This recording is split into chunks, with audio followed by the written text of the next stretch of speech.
समझ में है? तो ये एक्सपेरिमेंट तुम घर पे देख करके तो तुमको सीरियसली मतलब मजा भी आया। ऐसा नहीं बहुत बोरिंग सा ऐसा नहीं। तुमको जब कलर ये एक्चुअल में कलर क्या है, व्हाइट, लाइट व्हाइट कलर है, बट नजर आ रहा है अपन को एक बार ब्लू एक बार ऑरेंज, तो है ना कुछ अलग चीज। तो ये करके देखो, दूध खिलाओगे और बिगाड़ोगे, उसमें तुम्हारे गाल में थप्पड़ पड़े नहीं पड़े वो मेरी गारंटी। अरे तो नहीं, गारंटी मैं इस चीज की गारंटी दे रहा हूँ कि ये देखने मिलेगा तुमको वहां पर, ये एज तुमको ऑब्जर्वेशंस मिलेंगे और पर बहुत मजा आएगा तुमको ये ऑब्जर्वेशन देखने में। ठीक है, जब तुम इधर से देख रहे हो तुमको ऑरेंज नजर आ रहा है, ऑफ कोर्स यहाँ पर तुम पोर्शन नजर आएगा, ऑरेंज नजर आएगा इस तरीके से। ठीक है, ऊपर से नहीं साइड में से, तो ट्रांसपेरेंट इसीलिए बोला मैंने। ठीक है, और ये जो नजर आएगा वो इस डायरेक्शन देखो तो ब्लू नजर आएगा, तो सेम एज इट इज अपने स्काई के अंदर। ठीक है, वो किसकी वजह से, एटमॉस्फेयर के अंदर एटमॉस्फेयर पार्टिकल्स की वजह से, 10 पार्टिकल हो गए, मॉलिक्यूल्स हो गए। अब स्कैटरिंग जो होती है ये थोड़ा 12 क्लास का कॉन्सेप्ट। ठीक है, मैंने क्या बोला, स्कैटरिंग मतलब किसी स्मॉलेस्ट पार्टिकल से टकरा के लाइट क्या हो गई, डेविएट हो गई अपने पाथ से। अभी मेनली यहाँ पर एटमॉस्फेयर में क्या प्रेजेंट होता है, मॉलिक्यूल्स प्रेजेंट होते हैं। तो स्कैटरिंग के अंदर ऐसा बोला जाता है कि जो एटम्स होते हैं ना, मॉलिक्यूल्स के अंदर कोई एटम भी तो होंगे, ऑक्सीजन है, नाइट्रोजन है, आर्गन है, कार्बन डाइऑक्साइड है, कार्बन है, इतने सारे डिफरेंट एलिमेंट्स अपने non elements non metallic elements यहाँ प्रेजेंट है एयर के अंदर। ठीक है, सबका अपना अपना एटम है, तो उनके थ्रू होके तो पास लाइट पास आउट होगी। तो जब एक एटम किसी लाइट को एक्वायर करता है, ठीक है, मुझे बताओ अगर इसने ब्लू लाइट एक्वायर करी, ठीक है, तो जब ये इमेज देखो, स्कैटरिंग पहले क्या बताया, तो स्कैटरिंग कैसे होती है कि कोई भी एटम मैंने क्या बोला डेविएट कर देता अपने पाथ से। ठीक है, वो तुम्हारे 10th लेवल के हिसाब से वो सही है, लेकिन एक्चुअल स्कैटरिंग में क्या होता है बताओ, जब एटम क्या करता है हर एक लाइट को एब्जॉर्ब करता है, क्योंकि इतना अपना बड़ा एटमॉस्फेयर है तो इसके अंदर एटम्स की कितना होंगे, बिलियंस ट्रिलियंस एटम्स होंगे, इतनी ज्यादा सनलाइट आ रही है, हर सनलाइट को क्या करेंगे, वो सनलाइट को एक्वायर करते हैं। एक्वायर करने के बाद में वो उस लाइट के छोटे छोटे से पार्टीशंस को एमिट करते हैं। क्या करते हैं, एमिट करते हैं। क्या हो रहा है, ये सिंगल लाइट का क्या हो रहा है, स्कैटरिंग हो रहा है, स्कैटरिंग हो रहा है। ठीक है, मैंने एक पर्टिकुलर कलर माना, इसका काम नहीं है, ये ट्रांसपेरेंट मीडियम नहीं है कि ये स्प्रेड कर देगा, ट्रांसपेरेंट मीडियम में होता है स्प्रेडिंग करना।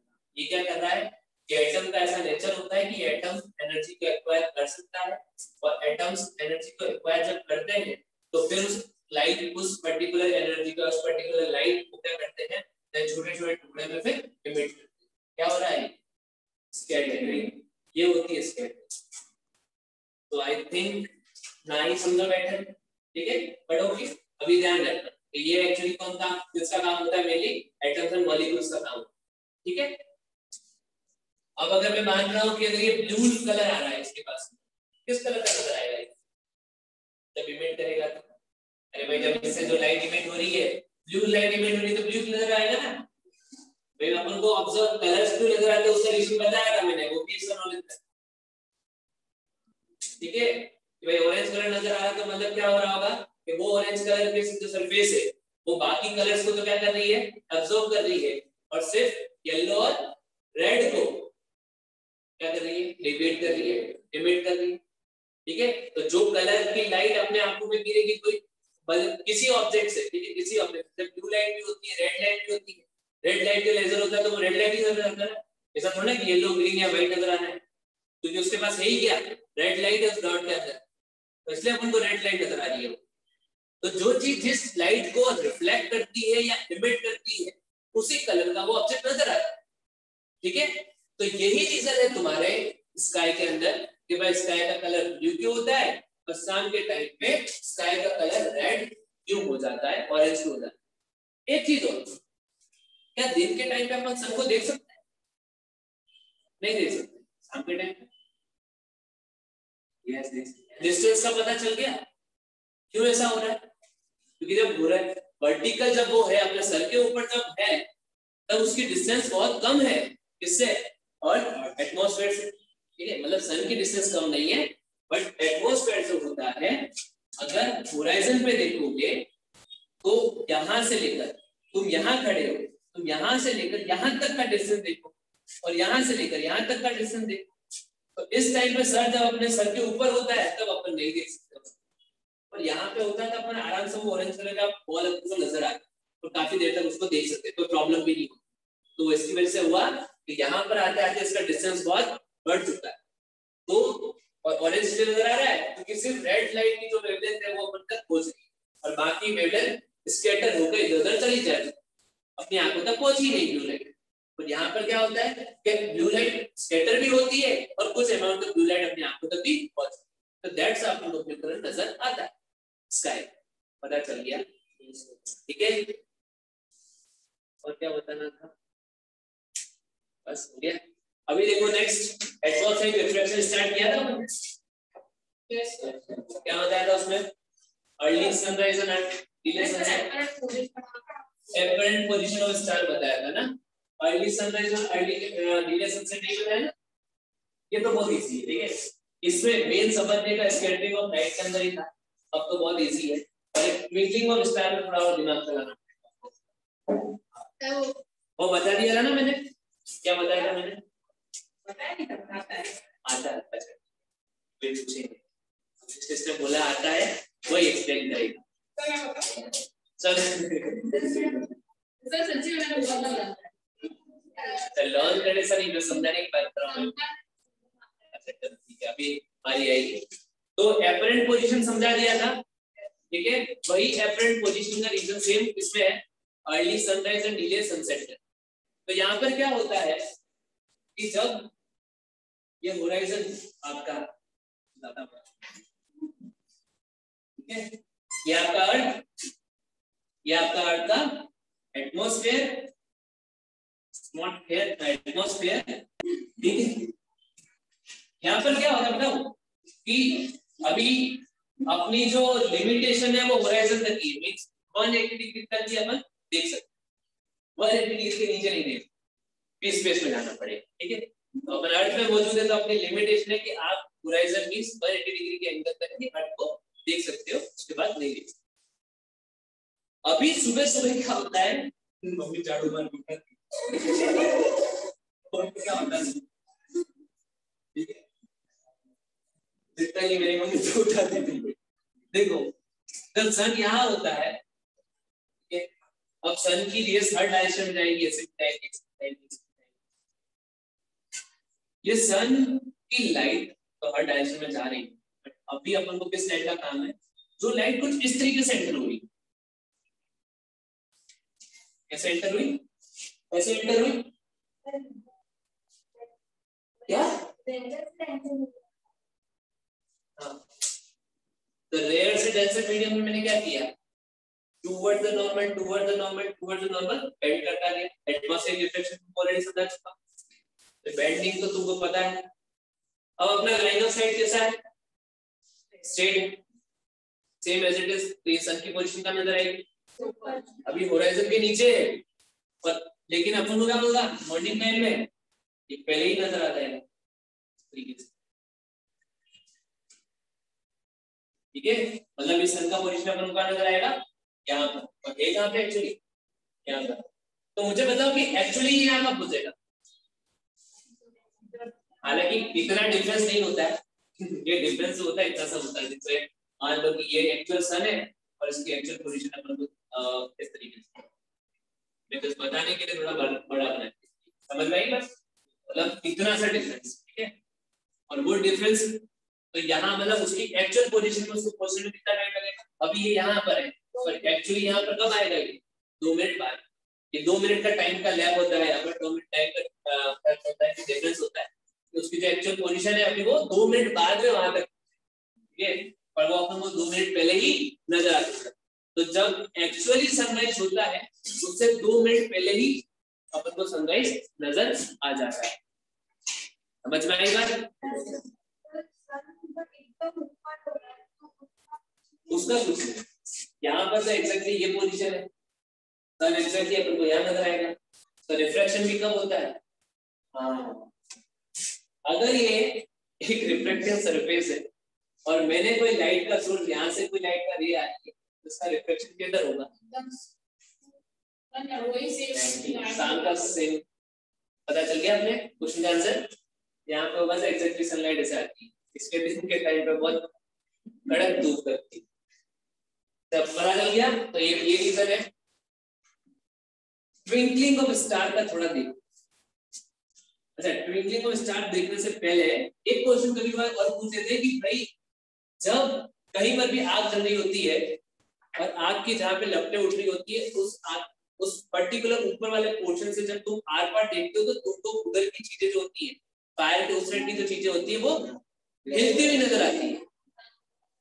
क्यों? यही रीजन है ट्विंकलिंग ऑफ स्टार का। ऐसा क्यों होगा बताओ जल्दी? टिंडल इफेक्ट यहाँ से कहां से आ गया? कौन सी लाइट नजर आ रही है सर? वो फायर की फ्यूम्स के वजह से। क्या हुआ? फायर के फ्यूम्स के वजह से। नहीं, हाँ मतलब फायर के फ्यूम्स की वजह पर हो क्या रहा है? वहां पे लाइट का रिफ्लेक्शन हो रहा है। Yes sir.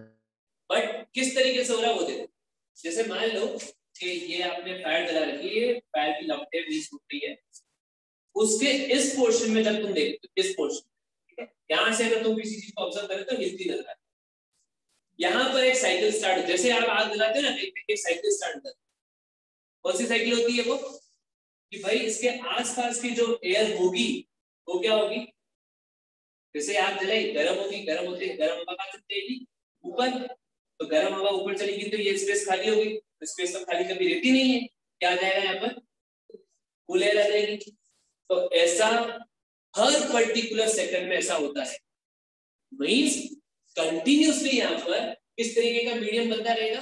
एक बार एयर, एक बार डेंसर, एक बार एयर, एक बार डेंसर। तो कंटिन्यूअसली साइकिल बनती रहेगी। तो कंटिन्यूअसली साइकिल बनने से कंटिन्यूअसली इस आग के पास में, ठीक है, क्या होता रहेगा? रेयर डेंसर कंटिन्यूअसली रैपिडली क्या होता रहेगा कि मीडियम चेंज होता रहेगा। तो कंटिन्यूअसली अगर एक रेयर डेंसर मीडियम, जैसे एक तरीके से मान लो, जैसे ये मान लो ये डेंसर, ये रेयर, ये डेंसर, ये रेयर, ये डेंसर, ये रेयर, ये डेंसर, क्या होगा? लाइट ऐसे आई, क्या होगी? Toward the normal. फिर वापस से किधर जाएगी? रेयर में जाएगी तो डेंसर थे ऐसे, ठीक है। फिर वापस ऐसे, फिर यहाँ पे करवा दी, यहाँ आएगी, फिर ऐसे, फिर ऐसे, फिर ऐसे, फिर ऐसे, ऐसा होता रहेगा। तो एक ही साथ में अगर ये मीडियम को यहाँ मिला दूं मैं, ठीक है, ये तो मैंने ऐसे लेयर में बनाया है, ठीक है, ये लेयर में बनाया है, बट ऐसा एक पर्टिकुलर रीजन ही ऐसा यहाँ पे बन जाता है जिसमें कंटिन्यूअसली रेयर, बहुत रैपिडली रेयर डेंसर मीडियम। तो उस तरीके के मीडियम से लाइट जब आएगी, लाइट कैसी नजर आएगी अपन को? जो वहां से पास आउट हो रही है, फ्लक्चुएट करती हुई नजर आएगी ना। तो इसीलिए अपन को चीजें कैसी नजर आती है? हिलती डुलती नजर आ रही है। जो लाइट रही इतनी मूव कर रही है, इतनी फ्लिकर हो रही है वहां पर, यहाँ से जैसे लाइट पास होती है, ठीक है, टकराई, वापस यहीं से पास हो जा रही है। तो ये मीडियम यहाँ पे इतना इतना ज्यादा चेंजिंग नॉन कांस्टेंट मीडियम है, जिसकी वजह से लाइट अपन को फ्लिकर करते हुए है। तो रैपिडली जब यहाँ पे फ्लिकर हो रहा है, फ्लिकरिंग हो रही है, तो इसीलिए वो ऑब्जेक्ट्स कैसे नजर आते हैं? इसलिए वो फ्लिकर करते हुए नजर आते हैं। समझ में आई बात? तो इसकी वजह से कि भाई यहाँ पर कंटिन्यूअसली मीडियम जो होता है वो कांस्टेंट नहीं रहता है, उसकी डेंसिटी जो होती है रेगुलर चेंज होती है, rare to denser, denser to rare.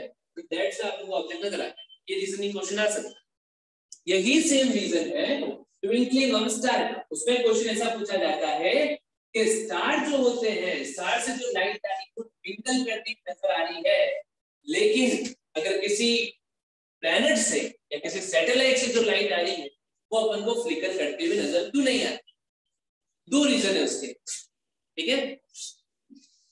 ये अपनी अर्थ, ये अपना इसका, ठीक है, इतना बड़ा क्यों बनाया है? जैसा नजर आता है पॉइंट साइज, ये आपका प्लैनेट बड़ा, ठीक है, बड़ा। अभी इसके दो रीजन है भाई। आपका जैसा मैंने अभी नेचर आपको बताया था फायर के आसपास का होता है, आपके अर्थ एटमॉस्फेयर का भी कैसा ही होता, वैसा ही तो एनवायरनमेंट है आपका भाई। अर्थ का जो एटमॉस्फेयर है वो भी तो ऐसा ही है कि हर जगह, ऐसा भी नहीं है कि भाई हाँ मतलब एक तरीके से कि भाई हर जगह क्या है, डेंसिटी डिफरेंस है, हर जगह पे क्या है, डेंसिटी डिफरेंस है। तो उस डेंसिटी डिफरेंस की वजह से पहली बात तो एक तो ये इतना ज्यादा दूर है, तो पहली बात तो क्या ऐसा लगता है कि सिर्फ एक बीम ऑफ लाइट आ रही है, एक पतली रे ऑफ लाइट आ रही है। वो एक पतली रे ऑफ लाइट जब यहाँ एंटर करेगी तो सेम यहाँ पे उसको कैसा मिलेगा कि भाई कंटिन्यूसली चेंज डेंसिटी वाला मीडियम मिलेगा, rare to denser, denser to rare, rare to denser, denser to rare. ठीक है, तो कंटिन्यूसली जैसे जैसे नीचे आता रहेगा तो उसका क्या होता रहेगा, रिफ्लेक्शन। इस तरीके से होगा ना, इस तरीके से रिफ्लेक्शन होगा ना। तो इसकी वजह से वो कैसा नजर आता है आपको, भाई ट्विंकलिंग का मतलब क्या होता है, एक बार आपको डीम लाइट नजर आ रही है, एक बार आपको ब्राइट नजर आ रही है, फिर अगले सेकंड वापस से आपको क्या नजर आ रही है, डीम लाइट, फिर अगले वापस से ब्राइट लाइट। ठीक है, तो इसको थोड़ा सा और क्लोज कर दे। ठीक है, जैसे तुम्हारी ये आंख, ठीक है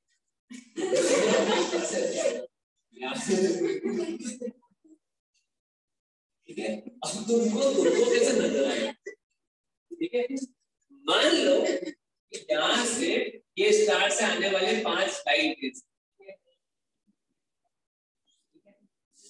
जब पांचों लाइट आ रही होगी आंखों में तो क्या दिखेगा, स्टार ब्राइट या डी।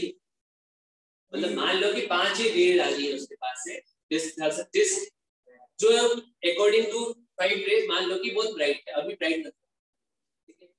मान लो कि ये जो 2 रे है वो जिस पर्टिकुलर मीडियम, क्योंकि अपन नहीं बोल सकते कि भाई मीडियम यहाँ पर कैसा और यहाँ पर कैसा, हो सकता है कि यहाँ का मीडियम थोड़ा रेयर होता है। ठीक है, तो क्या हो जाएगा उनका रिफ्लेक्शन। अब कितनी लाइट आ रही है, 3, तो अब इस तरह से नजर आएगी थोड़ा सा डी। ये किसकी वजह से हुआ, ये एटमॉस्फेयर की।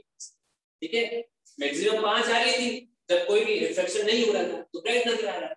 ठीक है, मींस कांस्टेंट, एक तरीके से मान लो कि constant environment, constant density. But जैसे ऐसा तो होगा नहीं, पर पॉसिबल ही नहीं। तो क्या होगा कि मान लो कि ये जो रे आ रही थी इस पर्टिकुलर रीजन में, यहाँ पर जो पर्टिकुलर रीजन था उसमें क्या हो गया, डेंसिटी चेंज हो गया, तो उनका क्या हो जाएगा, रिफ्लेक्शन। रिफ्लेक्शन होके वो और मुड़ जाएगी, यहाँ पे जब पहुंचेगी तब कैसे नजर आएगी, वो बीम नजर आएगी। चलो एक और मान लेते हैं कि इधर इस रीजन में भी ऐसा हो गया कि भाई थोड़ा सा रिफ्लेक्शन या डेंसिटी चेंज हो गई, तो अब कैसा नजर आएगा, एक ऐसा नहीं बिल्कुल एक बार बिल्कुल डार्क एक बार बिल्कुल लाइट, ऐसा नहीं नजर आता है, कम ज्यादा होती रहती है। तो हो सकता है कि कभी 5 की 5 लाइट रे आ रही है, कभी हो सकता है कि सिर्फ 4 लाइट रेज आ रही है, या कभी हो सकता है सिर्फ 3 लाइट रेज आ रही है। ठीक है, तो इसकी वजह से क्या होता है कि स्टार कभी बिल्कुल ब्राइट नजर आता है, कभी बिल्कुल डीम नजर आता है। समझ में आ गई बात, बिल्कुल आ गया। तू बोलता है मैं घबराता, तू घबराते हुए बोलता है तो मेरे को घबराहट होती। तो अंडरस्टैंड कि ट्विंकलिंग ऑफ स्टार क्यों होता है, क्यों वो डीम और ब्राइट नजर आता है, इससे ज्यादा अच्छे से मैंने नेक्स्ट।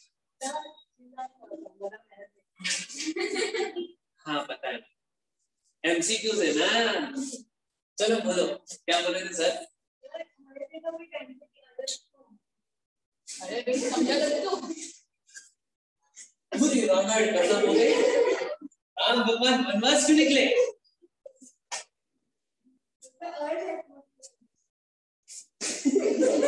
हाँ एटमॉस्फेयर में क्या होता है, जब मैंने एटमॉस्फेरिक रिफ्लेक्शन समझाया था उसमें इसका रीजन दिया था कि अर्थ की एयर का डेंसिटी कभी भी सेम नहीं होता है, किसी भी पॉइंट पर सेम नहीं होता है। हो सकता है कि अभी इस पर्टिकुलर वैसे रूम के अंदर भी अर्थ की अलग अलग डेंसिटी, जहां पे एसी चल रही है वहां आसपास कैसा होगा, डेंसर मीडियम, कॉर्नर में रेयर मीडियम, उस कॉर्नर में और अलग रेयर होगा।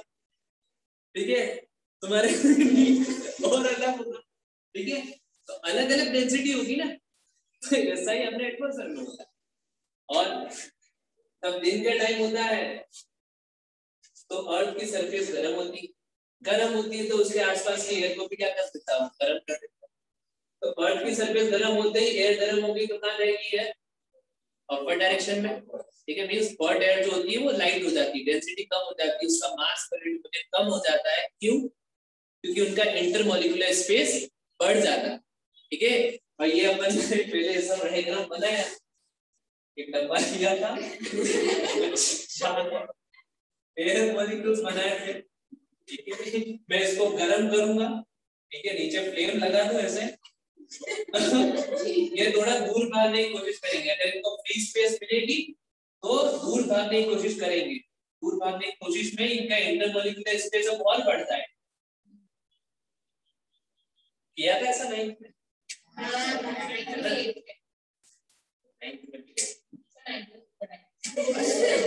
हाँ वो तो भूल ही गया, कैमरा बंद करके सो जाओगे, कैमरा बंद करके सो जाओगे। अरे क्या बात है, वेरी गुड। मतलब डायलॉग बहुत ही जरूरी है, दो दरवाजा ये लो कर लो। ओके वेरी गुड, सबको आता पता चला। डेंसिटी क्यों अलग अलग है? अर्थ के एटमॉस्फेयर और सन के टेम्परेचर की। ठीक है, तो यहाँ पर चैप्टर खत्म होता है। अभी पावर ऑफ लेंस के बेसिस पे क्वेश्चन है और बहुत इंपॉर्टेंट क्वेश्चन है, मेरे को वही समझना है। ठीक है, पावर ऑफ जो क्वेश्चन नंबर 6 और 7 है वो देखो। क्वेश्चन नंबर 6 एंड 7 देखो, इसके बेसिस पर एमसीक्यू में भी क्वेश्चन आ सकता है डेफिनेटली। क्या बोला है फर्स्ट क्वेश्चन में? 6th क्वेश्चन में क्या बोला है? Far point of biopic eyes is 80 centimetre. ठीक है, बहुत ध्यान से, और एक छोटा सा कॉन्सेप्ट बता रहा हूं इस तरीके क्वेश्चन को करने के लिए कि भाई आपको आई डिफेक्ट दे रखा है और उसके साथ में उसका far point, near point, whatever the point is given. Hypermetropic eye होगा तो नियर पॉइंट और बायोपिक आई होगा तो फार पॉइंट दे रखा होगा, और फिर डायरेक्टली पूछ लेंगे what is power of the lens we can use to correct this particular disease या डिफेक्ट। ऐसा ही क्वेश्चन आएगा, इतना सा क्वेश्चन है, इजीली एमसीक्यू में आ सकता है। आपको ऑप्शन दे दिए 4। सॉल्यूशन इतना नहीं है, सॉल्यूशन बड़ा है।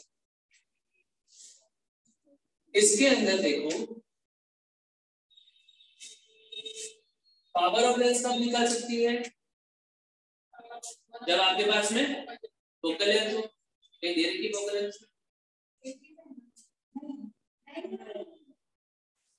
फोकल लेंथ नहीं दे रही, फोकल लेंथ निकालनी पड़ेगी। पहले एक शॉर्ट नोट जो मेरे स्टाइल का होता है हमेशा वो लिखो, मायोपिक आई दैट मींस, और नियर टाइम कितना बाकी है? 19 मिनट बाकी है, 10 मिनट एक्स्ट्रा लेना पड़ेगा तो भी ले जाए। तो वो एग्जाम 10 मिनट और एक्स्ट्रा चलेगा। मैं बोल के जाऊंगा, डोंट वरी। मजाक चल रहा है के नहीं चल रहा है? बिल्कुल मजाक नहीं चल रहा है, प्रैक्टिस चल रही है। देखो मायोपिक आई होता है तो करेक्शन के लेवल का यूज करते हैं concave mirror, concave lens. Concave lens की फोकल लेंथ किसमें होती है? नेगेटिव या पॉजिटिव? पॉजिटिव। अरे यार क्या बात, नेगेटिव। ठीक है, तो what will be this power? Power negative होगी या पॉजिटिव होगी? अरे फोकल लेंथ पावर का फॉर्मूला मन में है, इसमें अगर आप नेगेटिव पुट करोगे तो पावर नेगेटिव में आएगी। चल, और हाइपरमेट्रोपिक होगा तो अच्छा, तो डायरेक्ट हाइपरमेट्रोपिक पूछो तो पता ही है, फार साइडनेस। ठीक है,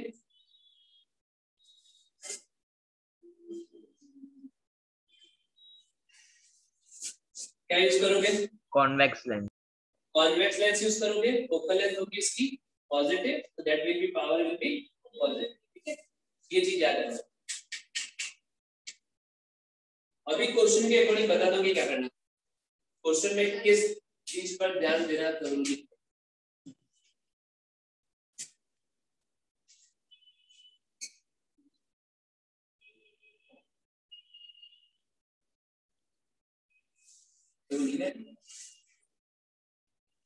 तो इसे थोड़ा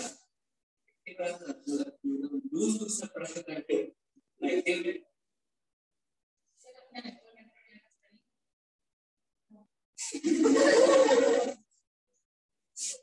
पहले बोला था, मैं तो सोच रहा था एक्चुअली किसी चीज के बारे में।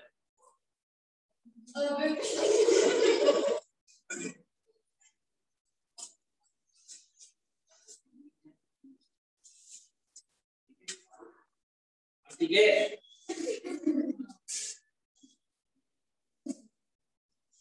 सो अभी जो इस टाइप के क्वेश्चंस हैं, जो दोनों टाइप के क्वेश्चन देख लो, उसमें एक सेकंड वाले क्वेश्चन में तो करेक्शन डायग्राम पूछा हुआ, वो तो तुम आराम से बना सकते हो, करेक्शन डायग्राम तो बनवाया है।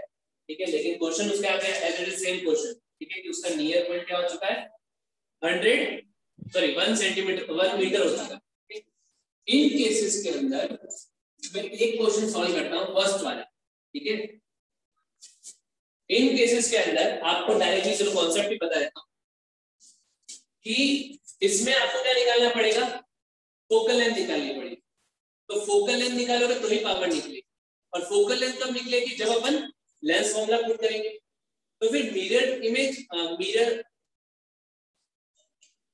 इमेज डिस्टेंस और ऑब्जेक्ट डिस्टेंस किसको लेना पड़ेगा ना। एक वैल्यू अपन को दे रखी है, एक वैल्यू अपन को निकालनी है, तो दूसरी वैल्यू क्या लेंगे, यहां देखो मायोपिक आई के अंदर फार पॉइंट जो होता है वो कितना होता है, कितना है नहीं, मतलब नॉर्मल आई के लिए कितना होता है, इंफिनिटी। इसको मैं थोड़ा सा अरेंज करके इसको टेबुलर फॉर्म में लिखना चाह रहा हूं।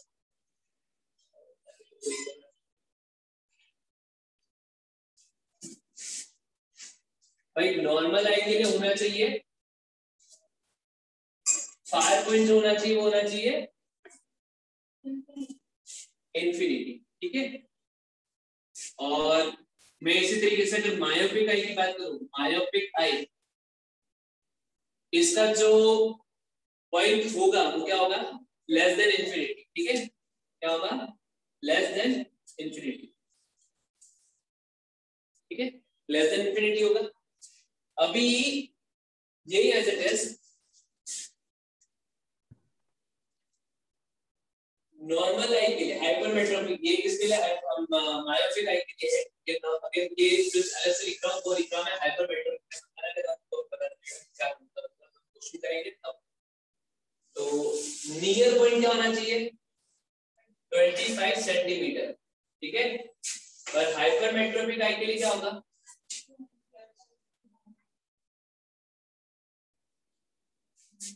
क्या होगा, ग्रेटर देन 25 सेंटीमीटर। अब देखो मैंने बोला कि इस टाइप के क्वेश्चन के अंदर आपको फोकल लेंथ निकालनी है। फोकल लेंथ निकालना अपन ने सिर्फ लेंस फॉर्मूला से सीखा और किसी से नहीं सीखा, सीधी सी बात है, लेंस फॉर्मूला अप्लाई करना पड़ेगा। ठीक है, तो यहां समझो कि आपको जो नॉर्मल यही दोनों चीज क्या होनी चाहिए भाई। यहां पर अपन ने क्या रखा हुआ है, ऑब्जेक्ट पे क्या रखा होता है, इसको अपन देख रहे हैं, ऑब्जेक्ट मींस ऑब्जेक्ट डिस्टेंस। ठीक है, तो ये ऑब्जेक्ट डिस्टेंस किसके लिए, नॉर्मल आई के लिए, ये ऑब्जेक्ट डिस्टेंस किसके लिए, मायोपिक आई के लिए। बट इन इस तरह के क्वेश्चन में जो होना चाहिए, जो नॉर्मल आई के लिए होता है, उसको आपको लेना है u। क्या लेना है, u। और जो क्वेश्चन में दे रखा होगा, क्योंकि less than whatever the question, वो तुमको लेना है क्या, v। बात याद रखना, समझ में आई बात।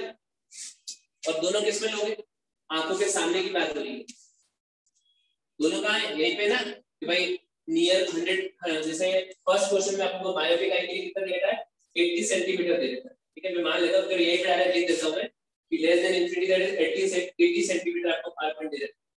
तो वो 80 सेंटीमीटर कहाँ से मेजर कर रहा है, आंखों के फ्रंट में मेजर कर रहा है। तो इधर साइड जब जाते हैं तो अपन डिस्टेंस किसमें लेते हैं, ये लेंस से इधर जाते हैं तो नेगेटिव, तो दैट मींस इस केस में नेगेटिव और ये भी नेगेटिव। बात समझ में आ रही है? मैं क्वेश्चंस की बात कर रहा हूं डायरेक्टली। इस तरीके के क्वेश्चन में आपको जब f निकालना, कोई पावर निकालना है तो सीधी सी बात है f चाहिए, और f निकालने के लिए इक्वल भी चाहिए। तो मायोपिक आई जब होगी तो उसके लिए आपको फार पॉइंट या मींस ऑब्जेक्ट डिस्टेंस क्या लेना है, इंफिनिटी, और इमेज डिस्टेंस क्या लेना है, जो आपको क्वेश्चन में दे रखा हो कि भाई इस पर्टिकुलर मायोपिक आई का फार पॉइंट क्या दे रखा होगा, फार पॉइंट दे रखा होगा, वो ये हो चुका है, तो वो वैल्यू आपको किसमें लेनी है, इमेज डिस्टेंस में। एज इट इज हाइपरमेट्रोपिक आई के अंदर नॉर्मल आई के लिए जो 25 सेंटीमीटर दे रखा है, तो ये क्या होगा तुमको, ऑब्जेक्ट डिस्टेंस, और ये क्या होगा तुम्हारा इमेज डिस्टेंस, और ये भी दोनों किसमें होंगे, नेगेटिव, क्योंकि आगे के आगे की बात हो रही है। देखा जाए लॉजिकली देखा जाए तो यहाँ पर भी क्या पड़ा है, ऑब्जेक्ट ही पड़ा है, और यहाँ पर ऑब्जेक्ट किसके लिए, नॉर्मल आई के लिए, यहाँ पर ऑब्जेक्ट पड़ा है किसके लिए, मायोपिक आई के लिए, तो दोनों यू होने चाहिए ना। बट क्वेश्चन में थोड़ा ऐसा लॉजिक है कि भाई आप क्या कर रहे हो कि जो फार पॉइंट आपका मायोपिक आई का 80 सेंटीमीटर हो रहा है, तो आप उसको ये काम कर क्यों रहे हो, आप ये पावर किसका निकाल रहे हो, ये पावर उस लेंस का निकाल रहे हो जो करेक्शन के लिए आप वहां लगाने वाले। तो इसमें मैं क्या लगाऊंगा, क्या लगाऊंगा, यहाँ पर कॉन्केव लेंस लगाऊंगा, समझ में आई बात। तो मैं क्या कर रहा हूं, मुझे इस पावर का, इस लेंस का पावर निकालना है, जिसकी वजह से इसका जो फार पॉइंट है वो 80 सेंटीमीटर है। 80 सेंटीमीटर किसका चलाता है, इंफिनिटी चलाता है। तो मैं क्या कर रहा हूँ, मैं 80 सेंटीमीटर को कहां ले जाके बिठाना चाह रहा हूँ, यहाँ पे बिठाना चाह रहा हूँ, तो इसलिए मुझे इसको ऑब्जेक्ट डिस्टेंस लेना और इसका लेना है इमेज डिस्टेंस, ठीक है। और इस केस में यहाँ पर क्या हो रहा है, कॉन्वेक्स लेंस होता है, ठीक है। तो कॉन्वेक्स लेंस, तो यहाँ पर देखो, आप ऑब्जेक्ट देखोगे कहाँ पे, ये तुम्हारा लेंस, ये तुम्हारी आई, ठीक है। तो ऑब्जेक्ट इंफिनिटी यहाँ पर, और उसका मायोपिक आई का फार पॉइंट यहाँ पर, दोनों किस डायरेक्शन में, इस डायरेक्शन में, लेफ्ट हैंड साइड में। तो दैट्स व्हाई दोनों की वैल्यू कैसी होगी, नेगेटिव, इसमें भी नेगेटिव, और इस केस में भी क्या होगा, u नेगेटिव होगा, क्योंकि ये तुम्हारा कॉन्वेक्स लेंस, ये तुम्हारी आई, तो ऑब्जेक्ट किधर पड़ा होगा, यहाँ पर, मींस 25 सेंटीमीटर भी यहीं पर है, और जा चुका है, अगर 1 मीटर जो भी डिस्टेंस जा चुका है यहाँ पर होगा, ठीक है। तो इसका मतलब दोनों डिस्टेंस किस डायरेक्शन में, इस डायरेक्शन में, तो दैट्स व्हाई u और v नेगेटिव, ठीक है। तो क्वेश्चन करने का मैं सिर्फ तरीका बता, ठीक है। तो यहाँ पर हाइपरमेट्रोपिक आई होगा, तो जो हो चुका है हाइपरमेट्रोपिक आई के लिए जो पॉइंट दे रखा है, नियर पॉइंट ये हो चुका है, तो उसको क्या लेना है तुमको, इमेज डिस्टेंस, इस फॉर्म में नेगेटिव में, ठीक है। अगर ये कॉन्सेप्ट समझ में आए, ये लिखा रह दो। तो क्वेश्चन नंबर 6 करो सर। हाँ बोलो सर डाउट है कि जो इनिशियल डिस्टेंस है ऑब्जेक्ट का वो तो नेगेटिव आएगा, बट जो हमें डिस्टेंस मिलेगा जो जहाँ पे इमेज फॉर्म करेगी वो तो पॉजिटिव ही होगा ना। पॉजिटिव होना चाहिए, मैं इसलिए तो बोल रहा हूँ। देखो लॉजिकली क्या होना चाहिए कि आप अगर, जैसे मैंने ये लेंस लगा रखा, मैंने कॉन्केव लेंस लगा रखा मैंने, ठीक है, मतलब मेरे इस स्पेक्स में क्या कॉन्केव लेंस है, तो ऑब्जेक्ट मेरे सामने पड़ा है, तो इमेज क्या बन रही है, उसकी आंखों के अंदर बन रही है ना, तो इमेज डिस्टेंस क्या होनी चाहिए, पॉजिटिव होनी चाहिए। बट ये उस तरीके का रेगुलर केस नहीं है। इसमें क्या करना है आपको कि आपको जो ऑब्जेक्ट आई का जो फार पॉइंट चेंज हो चुका है उसको वापस एडजस्ट करना है लेंस लगा। तो दैट्स व्हाई, इसीलिए अपन क्या कर रहे हैं, आप, मैंने वही इसलिए तो डायग्राम बनाया था, ये तुम्हारा कॉन्केव लेंस जो तुमने करेक्शन के लिए यूज किया है, फार पॉइंट अगर, और ये तुम्हारी आंख है, ठीक है, क्या है तुम्हारी ये आंख, ठीक है। तो यहाँ पर तुम देख रहे हो तो इंफिनिटी, तो यहाँ पर पड़ा क्या रहता है ऑब्जेक्ट, तो ये हो गया u, ठीक है। बट मैं ऐसा बोल रहा हूँ जो पॉइंट गिवन होगा उसको तुमने क्या लिखना है, हाँ नॉर्मल लाइट कर, ठीक है। अब यहाँ पे तुम्हारा क्या है, जो पॉइंट आगे खिसक चुका, पावर पॉइंट अभी तुम्हारा हाइपर मायोपिक आई है, तुम्हारा फाइव यहाँ पहुंच चुका है। तो मैंने क्या बोल रहा हूँ कि मैं तुमको बोल रहा हूँ कि इसको तुमको इमेज डिस्टेंस लेना है। क्यों लेना है वो ज्यादा मत सोचोगे, क्योंकि वो समझाने बैठूंगा तुमको बिल्कुल समझ नहीं आया, ठीक है। तो इतना सा लॉजिक याद रखो कि तुमको यहाँ पर ये जो फार पॉइंट लेना है, लेना इसलिए होता है क्योंकि सीधी सी बात है, आपके इस फार पॉइंट को कहाँ पहुंचा रहे हैं, क्योंकि अभी इमेज कहाँ तक बनेगी उसकी, सिर्फ इसी पॉइंट तक बनेगी ना। क्या एडजस्ट करना है तुमको, एडजस्ट करके कहाँ ले जाना है, इसको यहाँ ले जाना है। तो वो एडजस्ट करने के लिए क्या करने लगाना पड़ेगा, कॉन्केव लेंस लगाना पड़ेगा, उसकी अपन को पावर फाइंड आउट करनी है। तो इसलिए ये जो पॉइंट गिवन होगा, जब फार पॉइंट गिवन होगा, उसको तुमको क्या लेना है, ये बी लेना है। क्या लेना है, बी लेना है। समझ में आ गई बात? Yes sir. तो इसीलिए दोनों किस साइड में है, किस साइड में, दोनों लेफ्ट साइड में। तो इसलिए मैंने क्या बोला, दोनों को नेगेटिव। अब क्वेश्चन करो पता चलेगा। नेक्स्ट देखो, क्वेश्चन में क्या बोला हुआ है, एक मायोपिक आई है, ठीक है। क्वेश्चन नंबर 6 में बोला है मायोपिक आई है, मायोपिक आई, और उसका फार पॉइंट गिवन है। फार पॉइंट क्या है उसका, 80 सेंटीमीटर, ठीक है। तो अब यहाँ पे लिखना स्टार्ट करो। यू कितना होगा, क्या होगा, माइनस इंफिनिटी। क्या होगा, माइनस इंफिनिटी। v कितना होगा, माइनस 80। समझ में आई बात? अब क्या फाइंड आउट करना है, f। देखो यहाँ पर 1 by f equals to 1 by v minus 1 by u। तो 1 by v is equal minus का 80 minus 1 upon minus infinity. 1 by infinity कितना होता है,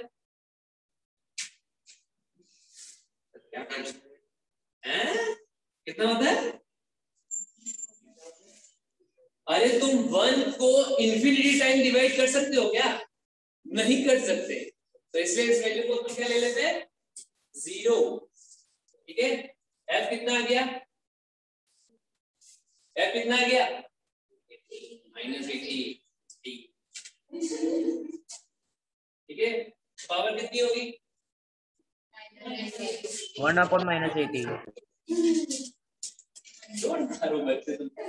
1 upon f that is equals to 1 upon minus 80।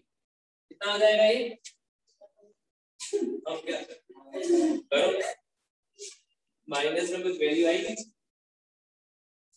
ओ एक मिनट, यहाँ पर जो अपन f यूज करते हैं वो किस में यूज करते हैं, मीटर में, सेंटीमीटर में, मीटर में यूज करते हैं, मीटर में यूज करते हैं। तो कितना आ जाएगा, माइनस 0.8 मीटर।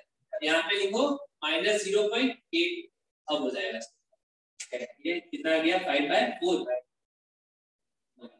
2 5/4 कितना आ गया, ये 1.25 माइनस 1.25 डायोप्टर। समझ में आ गई बात? तो इसका मतलब तुमको इस मायोपिक आई के फार पॉइंट को इंफिनिटी तक ले जाने के लिए कौन सा पावर लेंस चाहिए, माइनस 1.25।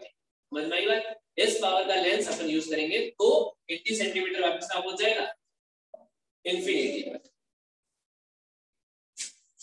तुम्हारे पास स्पाइरल पड़ी है, उसके अंदर ये क्वेश्चन दे रखे हैं बहुत सारे।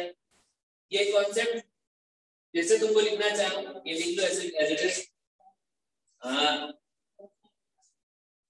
लेस देन इंफिनिटी और ये ग्रेटर देन, ये इंपॉर्टेंट है, इसको समझना तो ही ये क्वेश्चन होंगे। और डेफिनेटली मैं गारंटेड बोल रहा हूँ कि एक ना एक एमसीक्यू तुमको ये मिलेगा,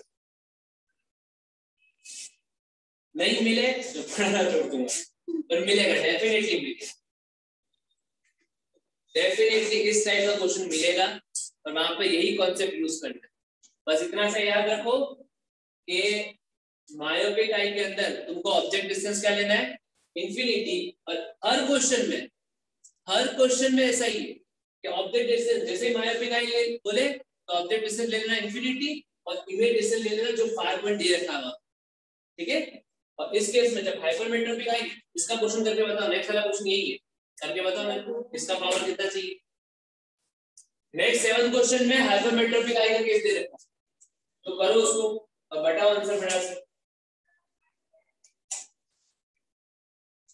मेरे नोटेशन समझ तो जाओगे ना, इसको नहीं समझ में आया वो समझ लेना। हाँ ये क्या बना रखा है सर,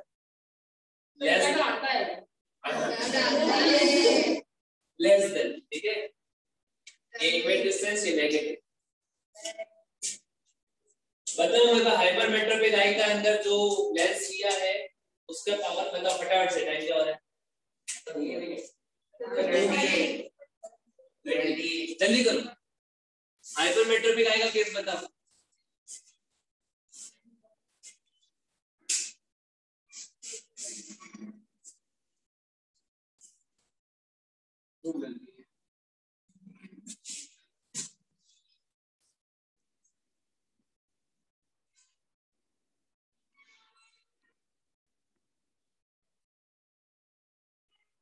जल्दी जल्दी सॉल्व करो फटाफट, टाइम नहीं लगा भाई। वहां पर सीधी सी बात है। अब मुझे बताओ यहाँ पे u कितना हो जाएगा, u कितना हो जाएगा -25 बोलो ना, -25 और v कितना हो जाएगा 1 मीटर दे रखा है, माइनस का 1 मीटर, इसको सेंटीमीटर में कन्वर्ट करें तो -100 सेंटीमीटर, पता चला। तो बता रहा था तुमको। अब ये हर केस में, अब मैं बस क्या करूंगा, हर केस में क्या होगा, ये वैल्यू चेंज होगी, सिर्फ ये वाली। यहाँ पर 80 की जगह कुछ भी लिख सकते हैं, 1 मीटर या 1.5 मीटर और 2 मीटर इस तरीके से, ठीक है। यहाँ पर क्या है अपने पास क्वेश्चन नंबर 7 में बैठ जाना 5 मिनट एक्स्ट्रा सर, उठा दो सर, वो मैम टाइम, अरे मैं दिलवा दूंगा टाइम, अरे 2 minute extra, 2 minute extra don't. तो यहाँ पर नियर पॉइंट क्या होता है 25, ठीक है। तो ये हमेशा तुम्हारा क्या होगा, यहाँ पर नहीं, नियर पॉइंट जो हो चुका वो हो चुका 1 metre, that is your 100 centimetre, ठीक है। ये गिवन वाला होगा उसी को आपको कंसीडर करना है, बाकी ऐसे एज इट इज फॉर्मेट पूरा। अब 1/f equals to 1/v minus 1/q, ये आ गया 1/-100 माइनस 1/-25, ठीक है। तो क्या हो जाएगा 1/-20 -100 ये प्लस 1/25, ठीक है। उसका सॉल्यूशन आगे का याद है सर, वो 5/100 होगा, उसके बाद 1/-20 हो जाएगा, -1 ये 100 इसका एचएम आ गया, -100 और ये प्लस का 4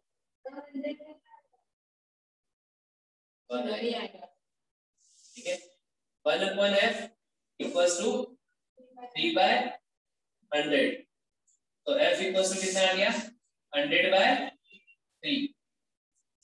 इसको किसमें कन्वर्ट करना है, अभी ये सेंटीमीटर में, मीटर में कन्वर्ट करने के लिए अपॉन 3 इंटू 1/100 कर दो, 100 से डिवाइड करना है, तो ये हो गया f इक्वल्स टू 1/3 मीटर आ सकती है, ठीक है। अब पावर निकालना है, तो इसलिए मैंने इसको फ्रैक्शन में कन्वर्ट क्यों नहीं करा, क्योंकि पावर में क्या होगा इसका रेसिप्रोकल, तो पावर क्या आ जाएगा p equals to 1/f, p equals to कितना आ जाएगा 1/1/3, 1/1/3 लिखा मैंने, तो अच्छा नीचे वाले का रेसिप्रोकल कितना आ गया 3 प्लस 3 डायोप्टर, इसलिए अपन ने क्या यूज किया इसमें कॉन्वेक्स लेंस। हो जाएंगे अब इस चैप्टर के अंदर यही होते और ये कॉन्सेप्ट है मेन, ठीक है। इमेज डिस्टेंस कैसे लेनी, जो पॉइंट दे रखा होगा और ऑब्जेक्ट डिस्टेंस कैसे लेनी, ठीक है। अपनी इस पहले से क्वेश्चन ट्राई करना,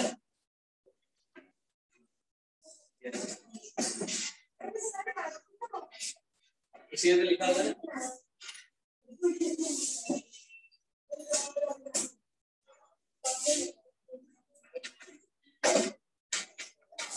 वाले बच्चों का एग्जाम ही है।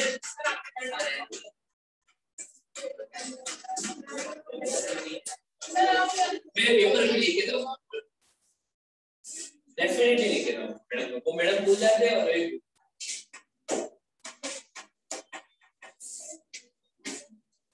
सॉल्यूशन भी भिजवा दूंगा, डोंट वरी, नेक्स्ट क्लास से पहले। चलो बच्चों, अगर तुम्हारा टेस्ट हो तो दूसरा जो लिंक है वो ज्वाइन कर लो, इनका ऑनलाइन टेस्ट।